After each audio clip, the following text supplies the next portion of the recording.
Assalamualaikum warahmatullahi wabarakatuh. Saya akan melaporkan laporan orientasi pegawai pemerintah dengan perjanjian kerja pada unit kerja SD Negeri 2 Gua Kidul, Dinas Pendidikan Kabupaten Cirebon, Badan Kepegawaian dan Pengembangan Sumber Daya Manusia tahun 2025.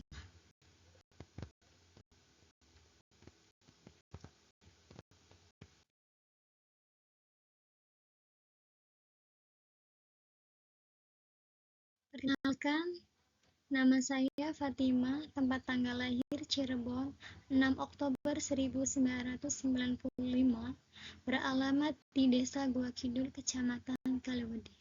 Jabatan Ahli Pertama Guru Kelas di Instansi SDN 2 Gua Kidul. Visi dan misi Dinas Pendidikan Kabupaten Cirebon. Visi Dinas Pendidikan Kabupaten Cirebon yaitu terselenggaranya layanan prima pendidikan untuk membentuk masyarakat Kabupaten Cirebon yang cerdas dan kompetitif. Misi Dinas Pendidikan Kabupaten Cirebon 1, yaitu meningkatkan ketersediaan layanan pendidikan yang bermutu bagi peserta didik. 2. Meningkatkan ketersediaan layanan pendidik dan tenaga kependidikan yang berkompeten. 3. Meningkatkan ketersediaan sarana dan prasarana pendidikan. 4. Meningkatkan tata kelola layanan pendidikan. Visi dan misi SD Negeri 2 Gua Kidul yaitu visinya terciptanya sekolah unggulan yang berorientasi pada lingkungan sebagai wadah pengembangan potensi peserta didik. Misi SD Negeri 2 Gua Kidul yaitu 1. Menciptakan situasi kerja yang kondusif dan inovatif. 2.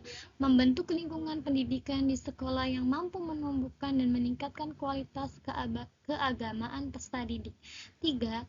Melaksanakan pembelajaran dan bimbingan secara efektif, sehingga peserta didik berkembang secara optimal sesuai potensi yang dimiliki. 4. Memberikan kesempatan untuk mengembangkan aspek kognitif, afektif, dan psikomotor guna membentuk insan intelektual dan profesional.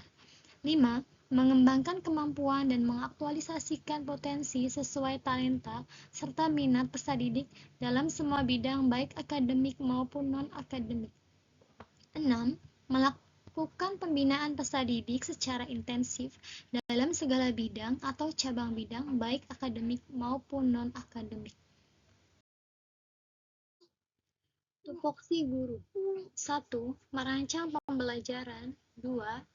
Melaksanakan pembelajaran atau bimbingan. 3. Menilai hasil pembelajaran atau bimbingan. 4. Membimbing dan melatih peserta didik. 5. Melaksanakan tugas tambahan yang melipat pada pelaksanaan tugas pokok sesuai beban kerja.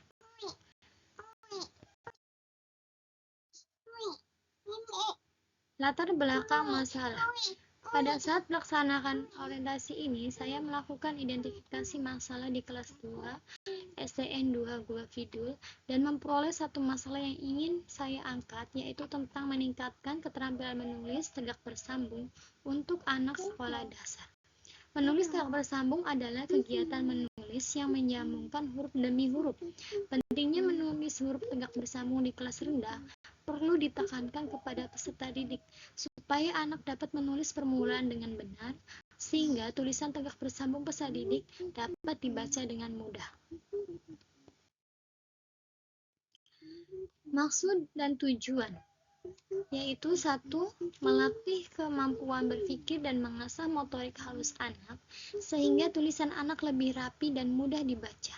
2. Melatih peserta didik agar dapat menulis dengan cepat, tulisannya bisa lebih indah dan rapi, serta tidak memungkinkan anak menulis berbalik-balik. 3.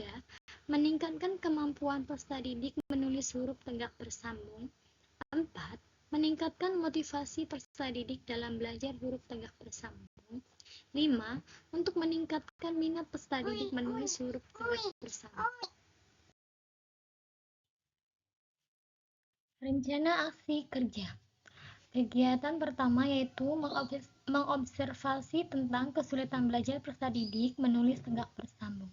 Tujuan kinerja, Peserta didik mampu menghafal dan menulis huruf tegak bersambung. Indikator pencapaian, peserta didik mampu menuliskan huruf tegak bersambung. Waktu periode Juli 2025 sampai Februari 2029. Bertempat di kelas 2 SDN 2 Gua Kidul. Dalam rencana aksi kerja saya itu bertempat di SDN 2 Gua Kidul.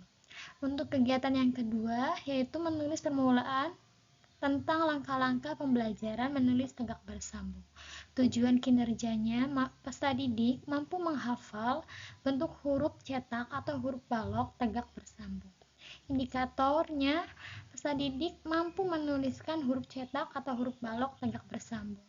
Waktu periode Juli 2025 sampai Februari 2029. Kegiatan yang ketiga, menyusun pedoman cara menulis huruf tegak bersambung dengan media buku tulis halus. Tujuan kinerjanya mengenalkan dengan baris-baris serta cara menulis dimulai dari tepi bawah garis ketiga dan membedakan huruf mana yang memiliki jambul atau ekor atau memiliki keduanya atau tidak memiliki keduanya. Indikator pencapaiannya, peserta didik mampu menulis huruf tegak bersambung di buku halus. Waktu periode Juli 2025 sampai Februari 2029. Kegiatan yang keempat, menulis contoh dengan menggunakan huruf sederhana dengan menggunakan media kartu bergambar. Tujuan kinerjanya meningkatkan keterampilan menulis tegak bersambung peserta didik kata demi kata. Indikator pencapaiannya, diharapkan peserta didik mampu menulis huruf tegak bersambung membentuk kalimat. Waktu periode Juli 2025 sampai Februari 2029. Kegiatan yang kelima yaitu menerapkan metode drill. Tujuannya yaitu melatih peserta didik menulis bersambung dengan berlatih berulang-ulang menulis huruf tegak bersambung. Indikatornya, peserta didik mampu menulis huruf tegak bersambung membentuk kalimat. Waktu periode Juli 2025 sampai Februari 2029. Untuk kegiatan yang terakhir yaitu mengevaluasi kegiatan. Tujuannya untuk mengetahui rencana kegiatan yang telah dibuat. Indikatornya mengevaluasi capaian keberhasilan dari rencana kegiatan yang telah dibuat. Dalam setiap akhir semester 2 dilakukan evaluasi untuk mengetahui tingkat keberhasilannya.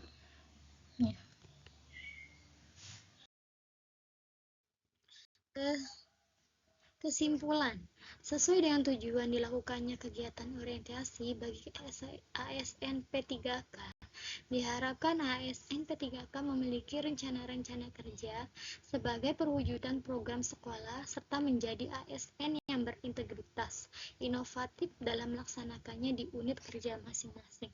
Rencana-rencana kerja saya meliputi menggunakan buku halus garis 5, mengenalkan jika menulis di buku harus garis 5 dimulai dari tepi bawah garis ketiga, dan sebelum menulis siswa harus bisa membedakan huruf mana yang memiliki jambul atau ekor atau memiliki keduanya atau tidak memiliki keduanya.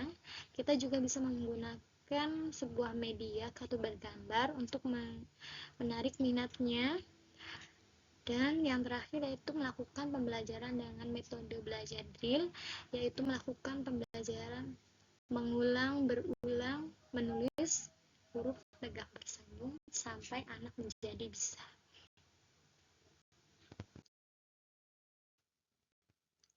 Sekian laporan dari saya, kurang dan lebihnya saya ucapkan terima kasih. Wassalamualaikum warahmatullahi wabarakatuh.